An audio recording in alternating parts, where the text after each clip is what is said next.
Hola, ¿cómo están? Comenzamos un nuevo capítulo de nuestro podcast Nos vemos en el cine y me encuentro con Miguel. ¿Cómo estás, Miguel? Muy bien, Carla, ¿y tú cómo estás? Muy bien también, se viene un capítulo especial. Sí, va a estar interesante porque tenemos, a diferencia de otros capítulos, vamos a hablar de varias películas que son las que compiten, ¿cierto? En nuestra votación del público, todos clásicos ochenteros, de culto en gran parte también. Así que vamos a conocer de qué trata cada uno y tratar de que los tiempos se acomoden. Sí, así es, vamos a hablar de las 5 candidatas al voto del público para la función de la próxima semana que se viene, sorpresa. Vamos con una lectura breve de la sinopsis y ahí vamos a ver los ejes clave de cada una. Exacto. Así que le damos, comencemos entonces con este primer bloque. Y la primera película candidata sería Estados Alterados, película de 1980 de Ken Russell. Wow. ¿De qué trata esta película? La historia. Bueno, les cuento de la sinopsis.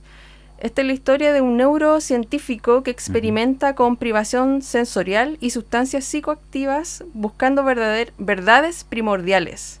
Sus viajes comienzan a reconfigurar su cuerpo y su identidad, desdibujando el límite entre ciencia y misticismo. Wow.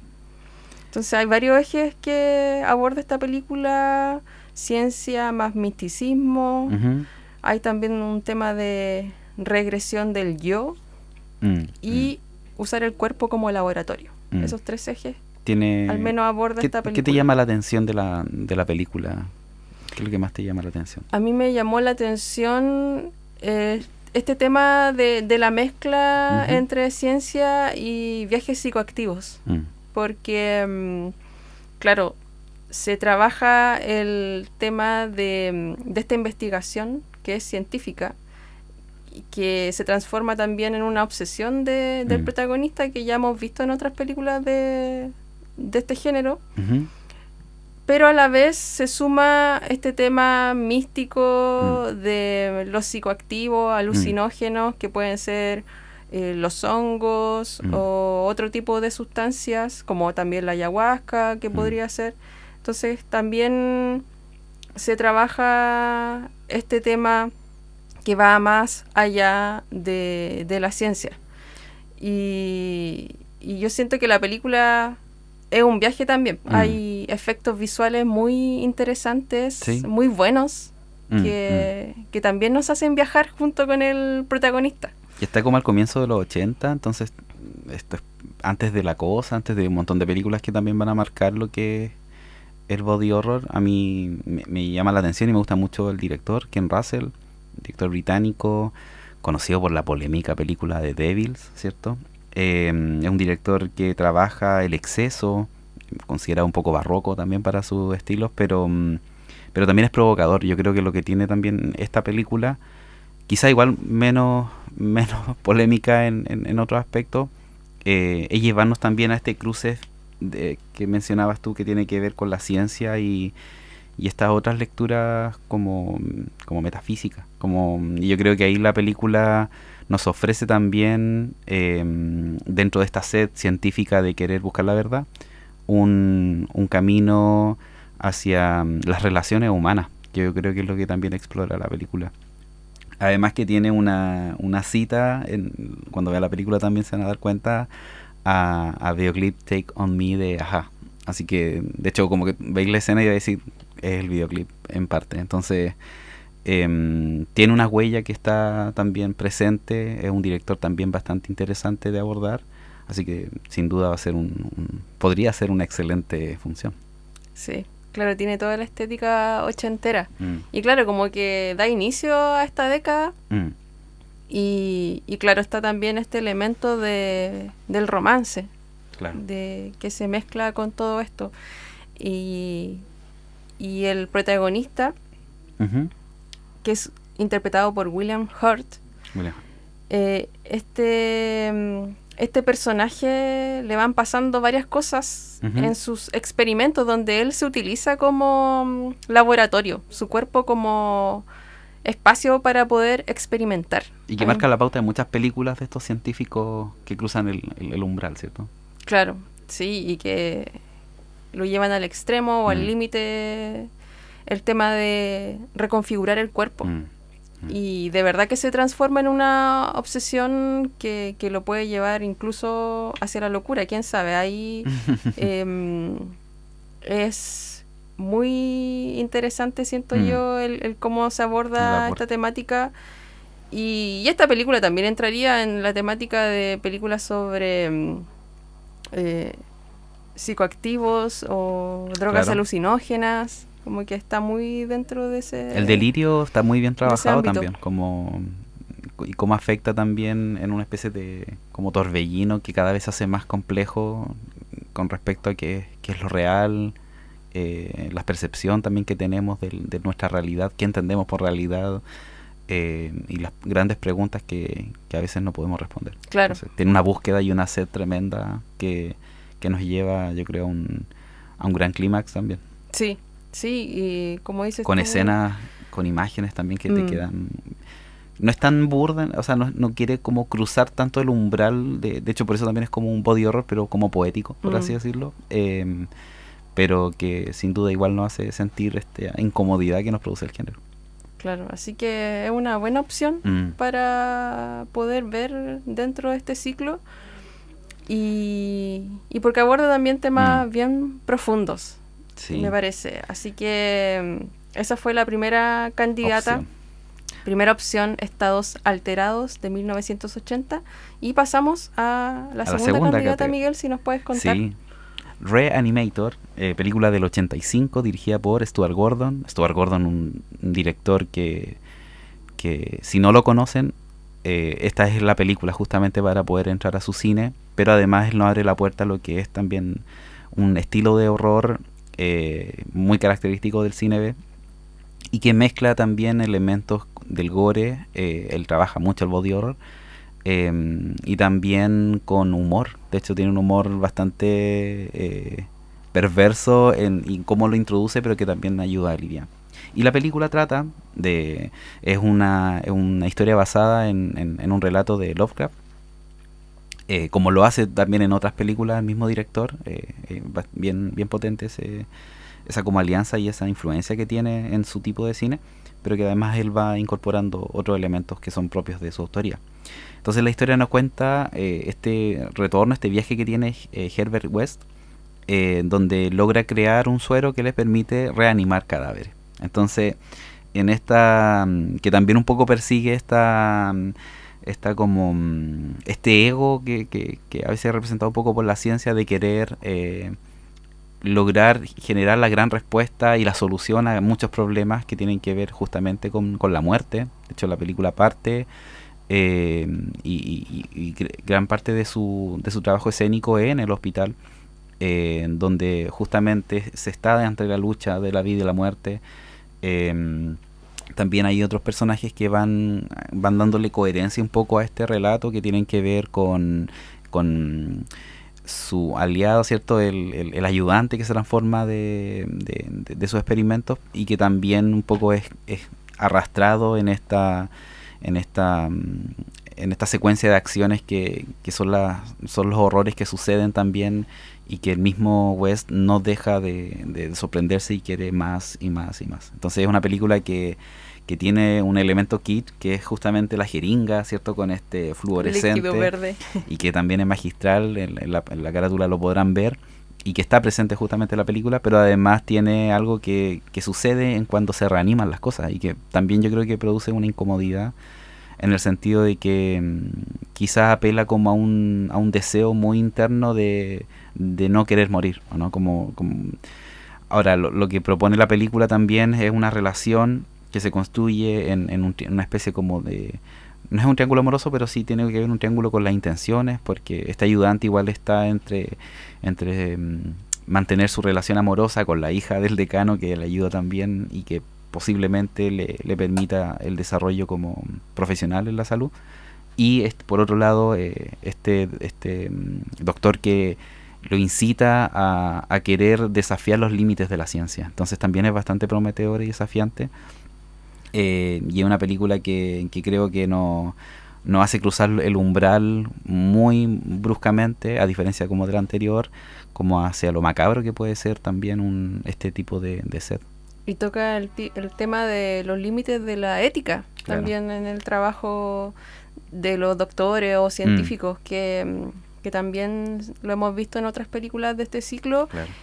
Y el tema del ego que lo mencionaste, que se repite también en esta película, donde los protagonistas lo dan todo y muchas veces afectan su vida personal, como por las ambiciones del trabajo o lo que se dedican, que claro, pueden ser personas que no equilibran bien, se podría decir, esos dos mundos, entre su trabajo, su vida personal, que termina todo mezclado o afectando una cosa a la otra, que pasa aquí también. Como de la carencia también. Entonces, incluso teniendo como sus relaciones o un futuro como provechoso en el amor,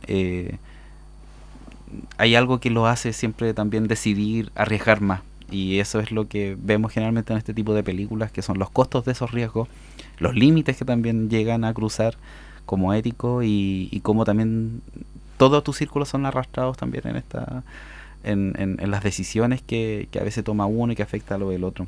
Lo interesante es que un cine ve en el sentido de los costos de un presupuesto bastante modesto, y sin embargo a través de esa modestia económica logra generar una película que impacta, que entretiene, que es fascinante en varios aspectos. Es como tiene harto elementos como del género pulp. Entonces yo creo que la película es un eslabón perdido de gran parte del cine, del body horror, pero además del terror. Es un gran referente. Además que consolida la relación, que después vamos a conocer un poco a Brian Yuzna, que es el productor que también crea también un poco y es responsable casi anónimamente en la historia del cine de terror, pero que lo bueno es que tratamos de también reivindicar su lugar, porque de verdad que lo que se produce a través de Reanimator es el equipo y la conjunción de distintos actores. Viene Jeffrey Combs, que también se transforma como en un rostro, Barbara Crampton, que también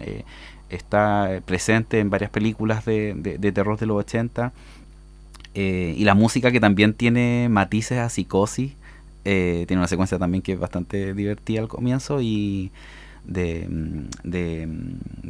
nos aporta también como un poco lo humorístico dentro de lo musical y en el caos que está ocurriendo. Entonces, claro, tienes hartos ingredientes interesantes. Stuart Gordon es un autor potente, entonces es una gran opción también. Aprovecho de recordarles que estamos conversando sobre las 5 películas candidatas al voto del público, las cuales vamos a poder conocer la ganadora en la función del miércoles 29 de octubre a las 19 horas en Extensión Utalca, que todas estas películas son parte del ciclo El Grito de la Carne, una mirada al horror corporal.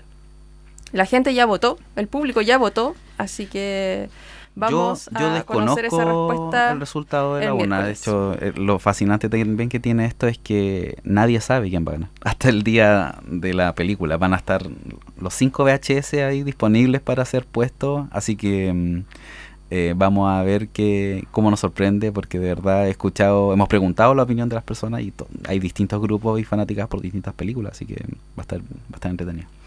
Y continuamos con la tercera candidata, que es From Beyond, del año 86, dirigida por Stuart Gordon también. Sí, Stuart Gordon vuelve como casi limpiándose un poco el gran peso que tuvo Reanimator, y nos lleva a otro tipo de historia. Es una película un poco más seria en tono, a los que vean el tráiler también.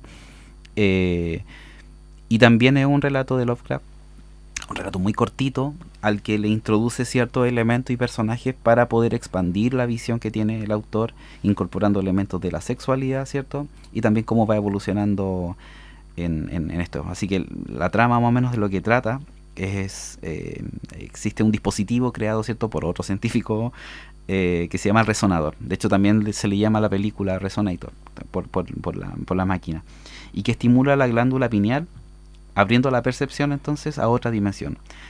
Lo que en un punto se propone como conocimiento, como una puerta hacia hacia lo desconocido, se transforma también en una puerta donde ingresan fuerzas y, por así decirlo, seres que también van a perturbar la vida de los personajes. Entonces, tiene esto también de la caja de Pandora. En Reanimator es un poco más burdo. En From Beyond es todo más poético quizás, no, sin obviamente dejar a un lado todo lo que significa el body horror y las distintas transformaciones que van ocurriendo a través de esta influencia entre mundos.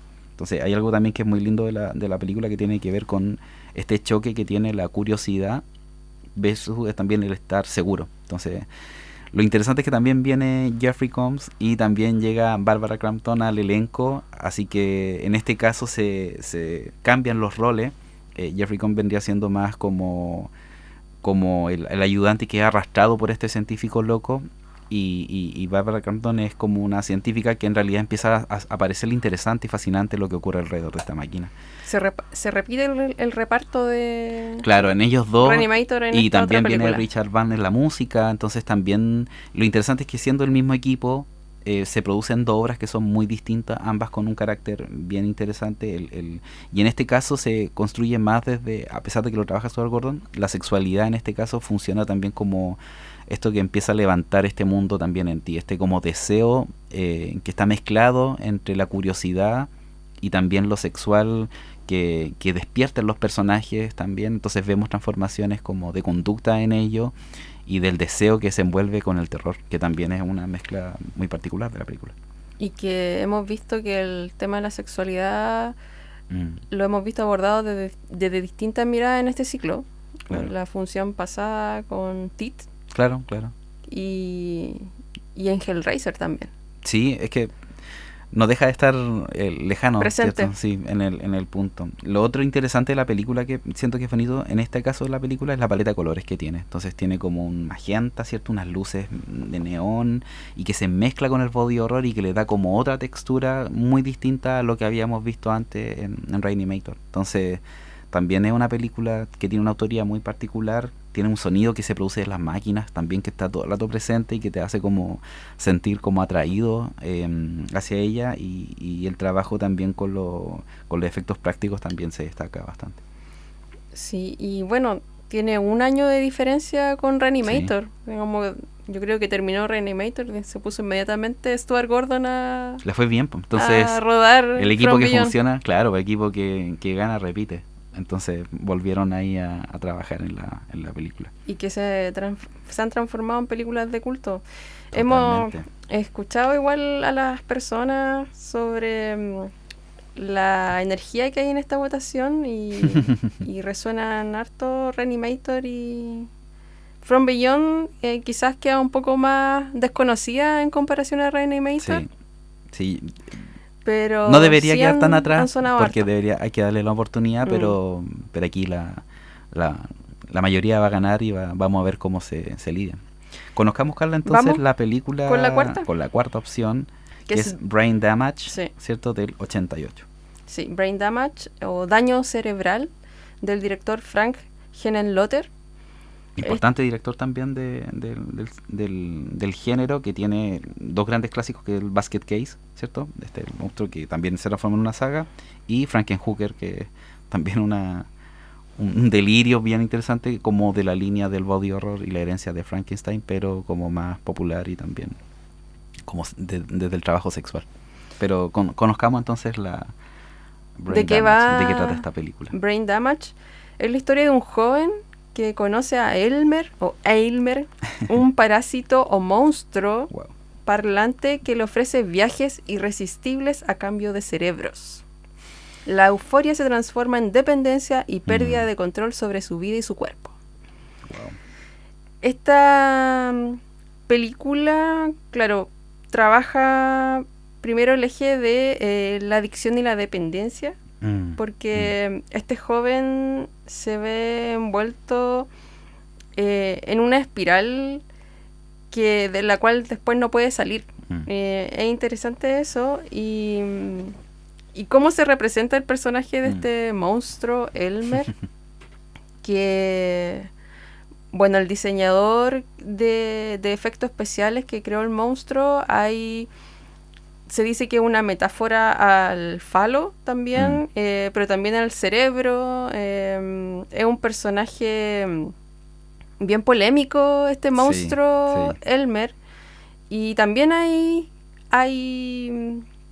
alusiones directas a la sexualidad en esta película. También. A pesar de que el director se quiere desmarcar del tema de la adicción a las drogas o el tema sexual, él dice en algunas entrevistas que él se quería centrar en el monstruo, no tanto como en las interpretaciones de las cuales estamos hablando. Igual al darle voz, porque es un monstruo que habla, que se comunica, que te tienta, está siempre en esta relación como atrapando un poco al deseo, como decías tú, también una especie de metáfora sobre las adicciones en las que caen los personajes, pero le da una voz y le da una personalidad que también a veces choca con el humor y por otro lado también te hace sentir que no puedes escapar de esta relación casi condenatoria que se tiene. Le da el toque de comedia negra a este personaje Elmer, y que bueno, en la historia vamos conociendo de dónde, el origen de este monstruo, de dónde viene, que al parecer viene de cientos de siglos atrás, como de la Edad Media, y un personaje que como que pasó por muchos lugares hasta llegar a Nueva York, y es bien interesante porque es un monstruo que se alimenta de cerebros. Claro.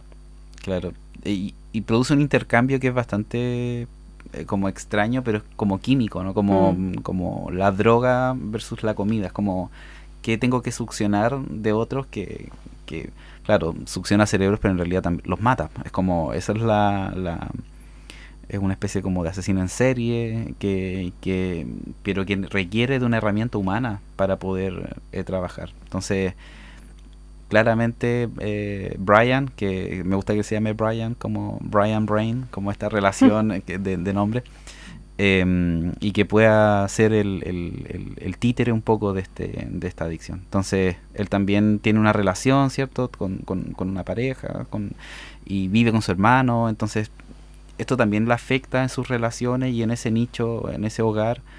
A mí me llama mucho la atención que sea una persona que pase mucho tiempo encerrado, incluso antes de conocer al monstruo. Entonces yo siento que hay como una historia previa al personaje que me ayuda a explicar mucho el cómo cae en esto, los vacíos que pueda tener, las carencias, la depresión. Yo también siento que ahí también hay un tema como muy duro, y que están en búsqueda también de sensaciones. Entonces tiene un sentido fuerte la película. Algunos también la catalogan como un poco moral con respecto con las drogas, porque también evidencia mucho, pero yo también no creo que tenga que ver directamente con esa crítica, sino más bien como hacernos ver efectivamente cómo somos llevados y empujados por nuestras carencias también.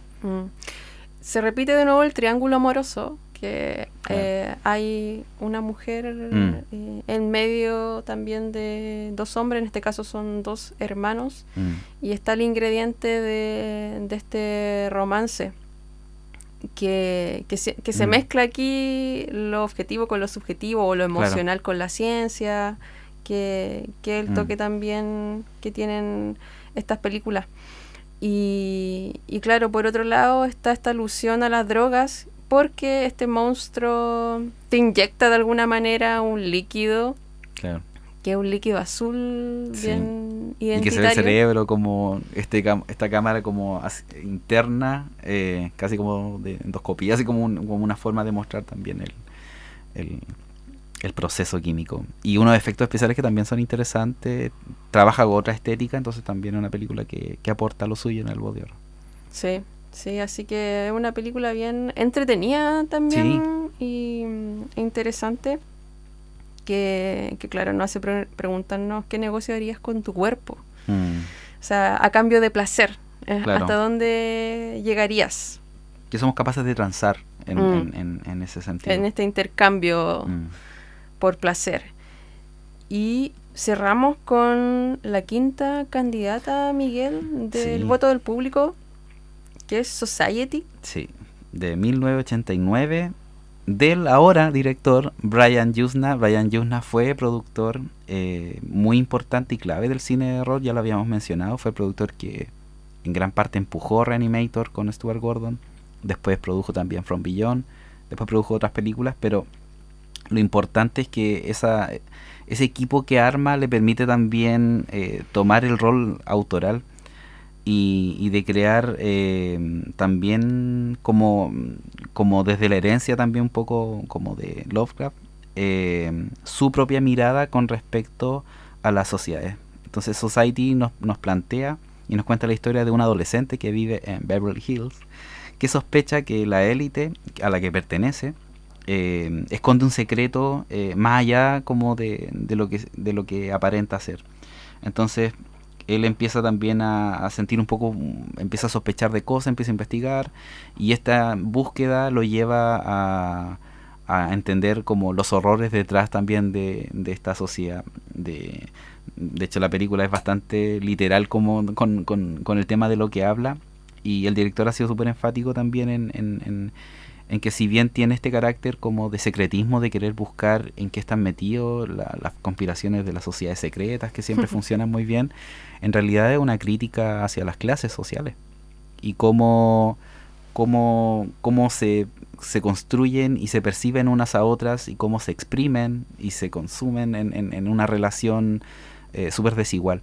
Entonces la película no encarna también hacia un tipo de clímax que es único. Yo creo que en otras películas generalmente hay cosas que se van mostrando previamente. Esta es una película que se toma su tiempo en sembrar un montón de elementos y que los dinamita y lo expone a un nivel magistral en la gran secuencia, que a los que la han visto van a saber, y a los que no, sin duda tienen que verla, porque es algo que queda grabado en ti. Es una película que tú la aprendes a querer a partir justamente de lo que te produce y de esta repulsión que se tiene constantemente con los estándares de una sociedad también. Entonces es un personaje adolescente, entonces qué mejor que un adolescente para poder sentir la fricción de las distintas instituciones, y además de la clase social en la que pertenece, a cómo te tienes que portar, cómo tienes que actuar, ¿cierto? Con quiénes tienes que salir, todo este tipo también de proyecciones que tienen, y que en algún punto es asfixiante,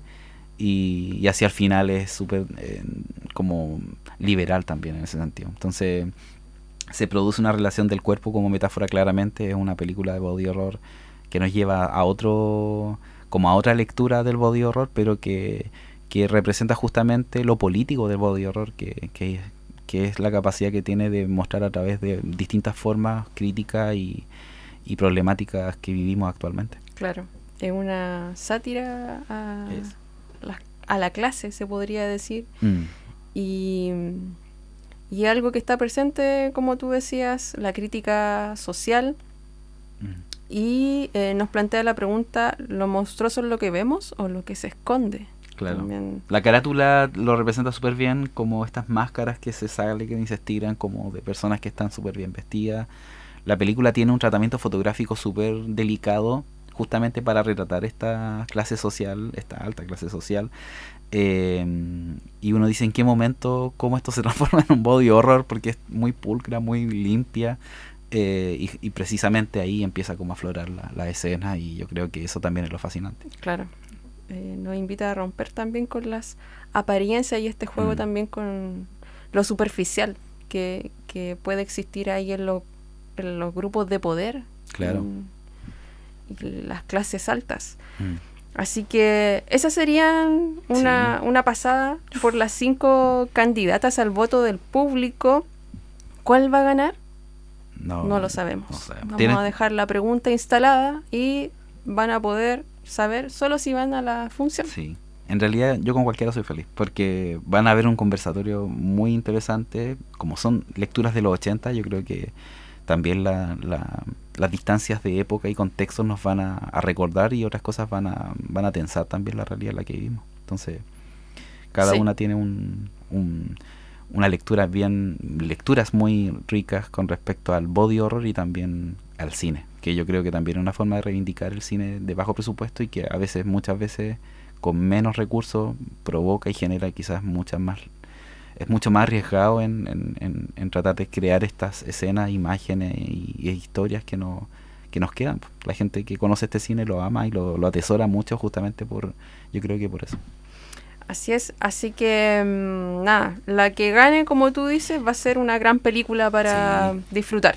Y ahora ya vamos con los anuncios. Primero partimos con el rally de películas, el cual varias personas, muchas personas en realidad están participando con este rally, coleccionando timbres.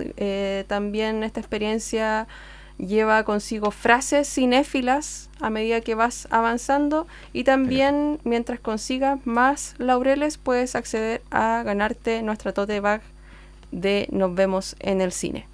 Y también convocarlos e invitarlos a que esta última función del 29 de octubre vamos a tener un concurso de disfraces. No, eso. Así que las personas que quieran, que se motiven, pueden ir disfrazadas de tema Halloween, temática libre, Halloween, o puede ser el disfraz también en toda su cosplay de las películas que hemos mostrado. También. Y vamos a regalar premios a los 3 mejores disfraces. Wow, ¿cuáles son los premios? Tenemos, interesantes premios, tenemos regalos de Cine Espacio, porque el kit tiene completo. Todos los elementos del merch. Sí, también tenemos premios de nuestros aliados como Café Lavanda, Guadalupe Vegan y entradas a Cine Movix. Así que con bien todo regalado, eso espero bien que regalada, se entusiasmen. Sí, que y se además va a ser entretenido ahí el concurso y celebrar ya estas vísperas de esta noche de terror. Y un último anuncio, Miguel. Se viene la primera muestra de cortometrajes Maulino, ¿cierto? El 21 y 22 de noviembre, donde tenemos las categorías escolar, amateur, profesional, ¿cierto? Estas 2 grandes categorías. La convocatoria está abierta hasta el 31 de octubre, así que pueden enviar sus cortometrajes. Estamos recibiendo desde el 2023 hacia adelante, hasta la fecha. Y queremos convertirlo también en una experiencia para ir a conocer las distintas miradas que hay del Maule con respecto al cine actual. Entonces es una oportunidad, ya vamos a contar más o menos el programa con se va a armar, pero por ahora estamos enfocados en abrir las puertas a quienes quieran enviar sus cortometrajes. No duden en hacerlo, es una instancia también importante para visibilizar el trabajo. Sí, porque la convocatoria cierra el 31 de octubre, así que y ahí harto inscritos, queda entonces poco más también, de una semana para que participen enviando sus trabajos. Uh-huh. Y les recordamos a que participen de los ciclos de cine que se realizan en el Centro de Extensión Utalca todos los miércoles a las 19 horas. Así que también sigan en nuestras plataformas, nos encuentran en todas partes como Cine Espacio Talca. YouTube, Spotify, ahora en Letterboxd y por supuesto en Instagram. Así que, ¿dónde nos vemos, Miguel? Nos vemos en el cine. Seguimos entonces con la sección de estrenos de la semana. A veces hablamos de todas las películas y a veces dejamos una para concentrar la atención y el diálogo. En este caso llega al cine una película muy esperada y que ha tenido una campaña de apoyo muy interesante, porque justamente nos propone un eje protagónico muy diferente a lo que hemos visto. Y estaba hablando de Good Boy, ¿cierto? Una película dirigida, esta es su ópera prima de Ben Leonberg, y que tiene como protagonista a Indy, que es su perro. Claro, vendría a ser el perrito del director. Claro. ¿De qué trata la película? Indy se muda, ¿cierto?, con su compañero humano a una casa en el campo, y algo está rondando el lugar. Indy, ¿cierto?, el perrito, que es un retriever, él decide tomar una actitud también para estar atento y protegerlo, y lo que vamos a ver en la película, entonces, cómo vamos sintiendo y conociendo lo que empieza a suceder en este espacio alejado y desde el punto de la perspectiva del perro, lo cual nos lleva a otro tipo de experiencia, porque a nivel estético y a nivel también como emocional nos situamos directamente con el punto de vista de Indy. Lo que significa y se traduce en un cambio de la altura de cámara, una percepción distinta a los sonidos, también una forma de encuadrar, de dejar en el campo y fuera de campo, y en una historia también que tomó bastante tiempo en grabarse. Esto es parte de la decisión del director, que no quiso grabar como con reemplazantes de Indy, de dobles. Su perro, con dobles, porque existen perros profesionales que graban películas, entrenados obviamente muy bien.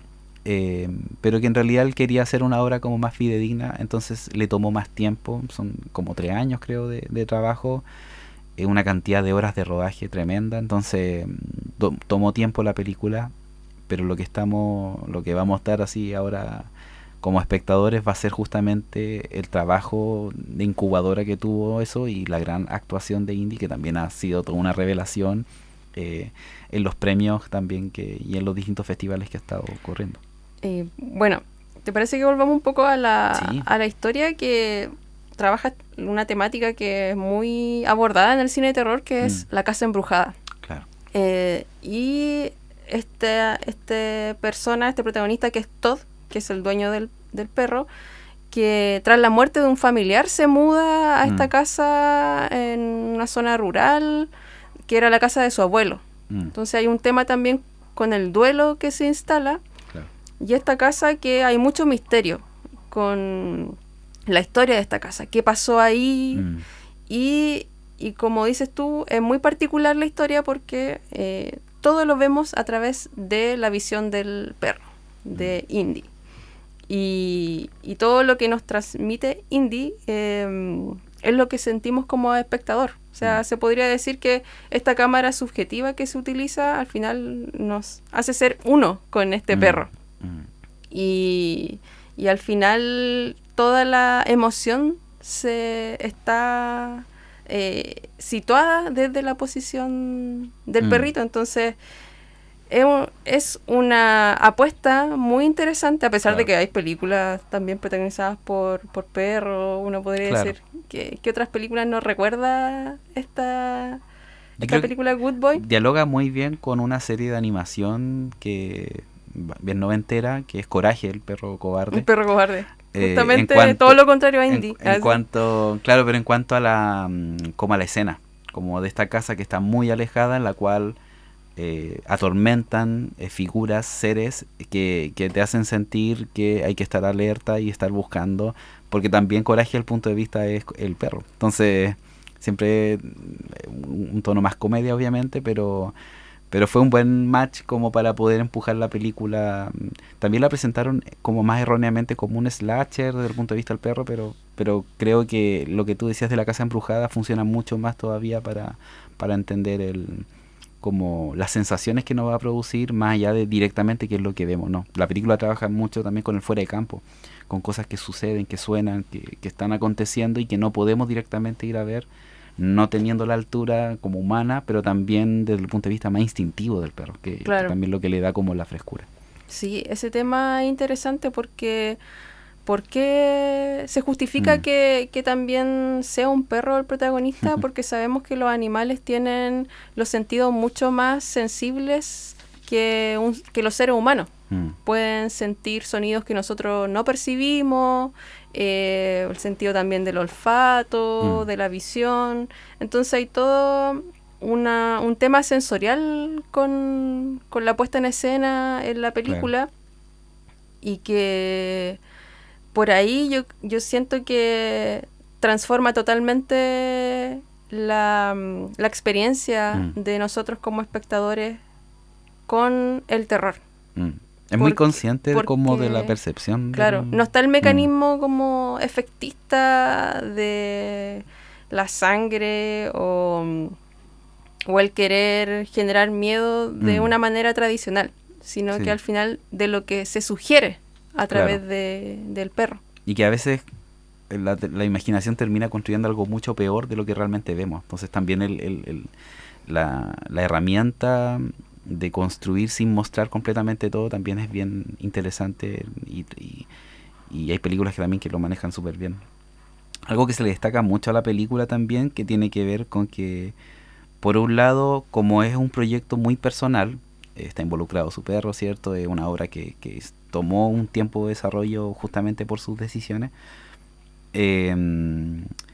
Cae y logra a nivel de formas de trabajar con un recurso que es como casi de la escuela de cine, que como el efecto Kuleshov, ¿cierto? Entonces, que nos permite, y que Hitchcock lo trajo muy bien, ¿cierto? Lo explica, pero en realidad que esto antecede al cine soviético. Entonces,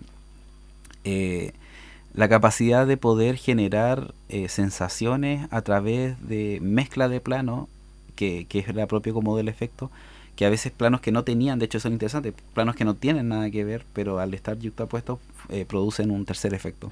Y ese efecto funciona muy bien porque en vez de necesariamente de poner a Indy haciendo cosas puntuales, la película toma esta estrategia para justamente crear estos terceras lecturas que tienen justamente con ir mezclando el rostro de Indy con situaciones, y ahí nos vamos trabajando en ese punto. Y porque claro, un perro no tiene la expresividad de general, no tiene el diálogo tampoco, entonces los recursos y la forma de abordar esto cinematográficamente tiene que ser adecuada también a la película.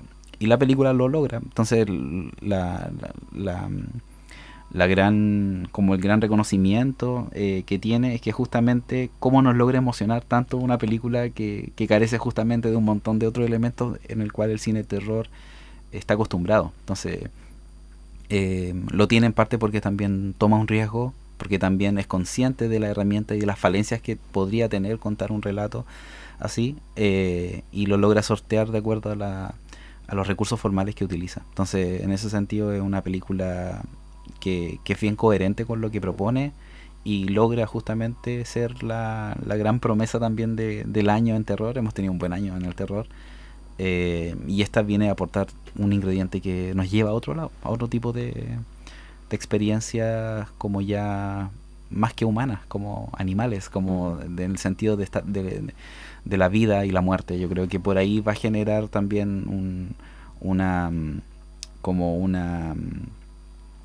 nos va a hacer sentir muchas cosas en relación a nuestras relaciones que tenemos con nuestros propios perros, con nuestros propios gatos, ¿cierto? Con todos los animales que nos rodean, y yo creo que en ese sentido es una película necesaria también en estos tiempos como de empatía, ¿cierto?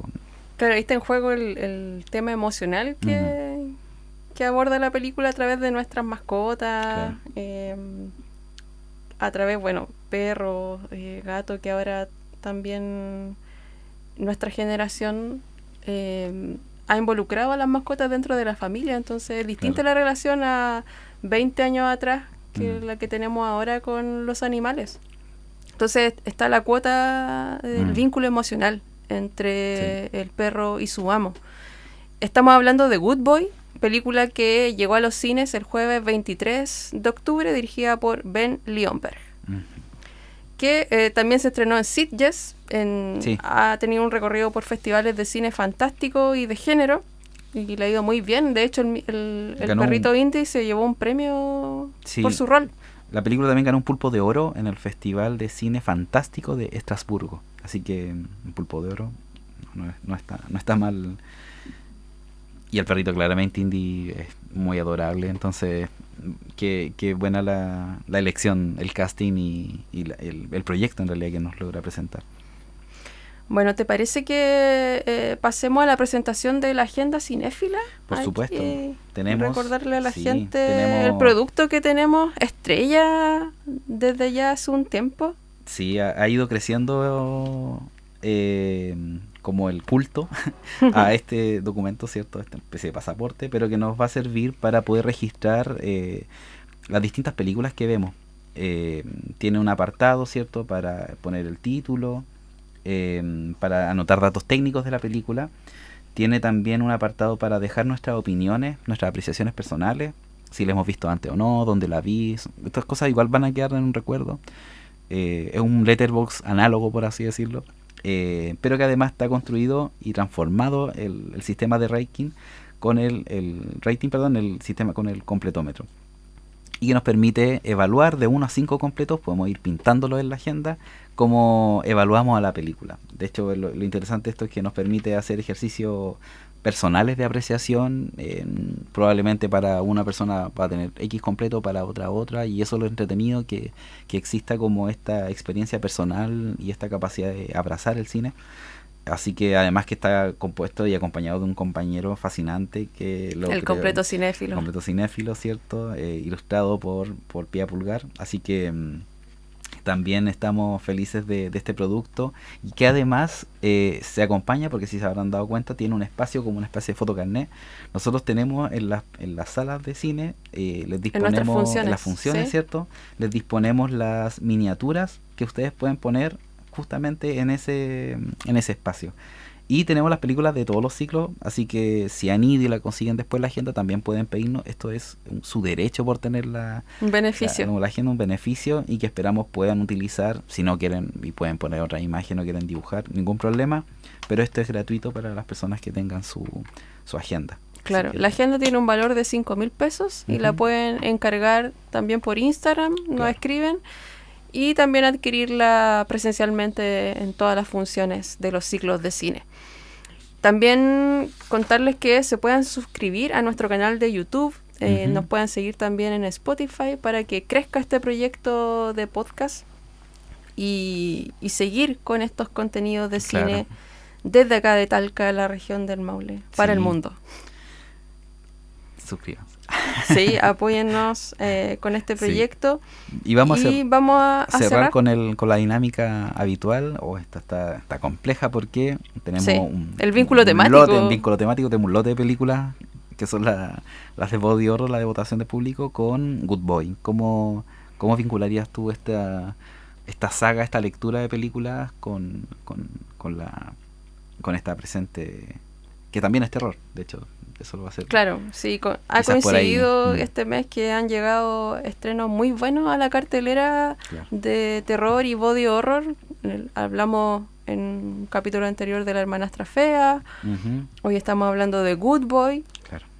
Y hemos estado trabajando todo este mes el body horror. Y bueno, yo siento que este género en particular del body horror, siento que ha expandido nuestros límites de cinefilia también, de lo que estamos acostumbrados a ver también en pantalla. Y yo siento que es una invitación también junto a Good Boy de sorprendernos y disfrutar del cine de terror, de quitar prejuicios, de poder abrirnos un poco más a este género que no solamente busca entretener o asustarnos, sino que también trabajar temáticas súper profundas, súper contingentes también, que hemos estado hablando de películas que son de los 80, hace 40 o 30 años atrás, pero que trabajan temáticas que aún son importantes de hablar, películas provocadoras. Sí. Sin duda. Y yo quiero destacar un poco eso del cine de terror, ese riesgo que toman tanto en la forma y a la vez por instalar temas súper necesarios en nuestra sociedad de conversar. Claro. Eso quiero destacar también tanto de las películas que están en la votación, del ciclo en general y de Good Boy, que ya vemos que es una película que toma otro riesgo, que es trabajar con animales, entonces de una forma súper respetuosa también. De hecho, lo que se agradece también es, porque el terror también cruza límites y se han visto también casos de otro tipo de usos de terror con animales, entonces quizás a mí lo que me gusta en ambas como grupos o este cruce temático es que ambas nos permiten pensar la experiencia sensorial, como si el body horror ochentero era muy visceral en cierto aspecto, Good Boy lo hace, pero desde el punto de vista también como formal, a nivel de trabajar otro tipo de plano, esconder, trabajar el fuera de campo, que yo creo que es lo más potente y es lo lindo también que tiene el cine. No necesariamente todo tiene que estar aconteciendo frente a la cámara. Y quienes logran entender eso, que también es tan importante lo que no se muestra en cámara, pueden permitir construir grandes escenas y grandes momentos. Entonces son películas que están, también parece ser en lados opuestos a la forma, pero que ambas nos hacen y nos permiten tensar nuestra relación con nuestra percepción de las realidades. Una lo hace en estas fantasías, ¿cierto?, del body horror, que son verdaderas como esculturas humanas de carne, y por otro lado Good Boy nos lleva como a... y que también ambas también nos conectan con la relación con la muerte. Entonces siento que es inevitable no pensar en la relación del cuerpo y no pensar en la muerte. Y Good Boy lo hace también a su forma, con los recursos que tiene, y que también pertenecen, de hecho si también las pudiera relacionar en esta lectura como de un cine a nivel de presupuestos más precario, pero que es igual y se para frente a frente a otro tipo de películas que escapan a los presupuestos también que podrían alcanzar. Entonces, en este caso, menos presupuesto es más calidad. En todas las películas yo creo que va a pasar esto.